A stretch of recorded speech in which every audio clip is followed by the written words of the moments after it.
একটা ভিডিও দেখলাম, কবরে লাশ রাখার পরে ভিতর থেকে লাশের যে আওয়াজ আসতেছে, একজন আলেম এভাবে নিচে কবরে গিয়ে তাকে দোয়া পড়ে পড়ে চেষ্টা করতেছে একটু শান্ত করার।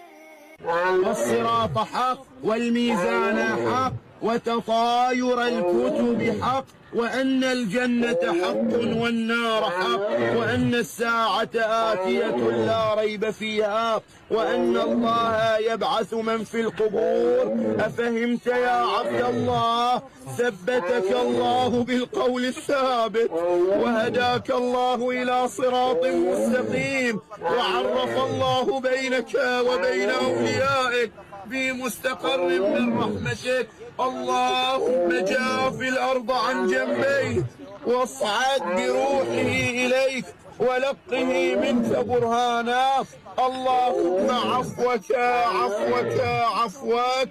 الفاتح. وتطاير الكتب حق وأن الجنة حق.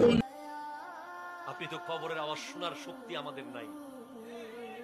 কবরের আওয়াজ আমার নবী শুনেছেন, এজন্য আমার নবী বলে গেছেন কবর 10টা বাক্য বলে বলে ডাকে প্রতিদিন। আমার যে যুবক ভাইয়েরা আজকে এনজয় করছেন, আজকে দুনিয়াটাকে জান্নাত মনে করতেছেন, কথায় কথায় প্রতিশোধ নিচ্ছেন, কথায় কথায় গলা ধাক্কা দিচ্ছেন, কথায় কথায় হুমকি দিচ্ছেন, আপনাকে কবর প্রতিদিন ডাক দিয়ে বলছে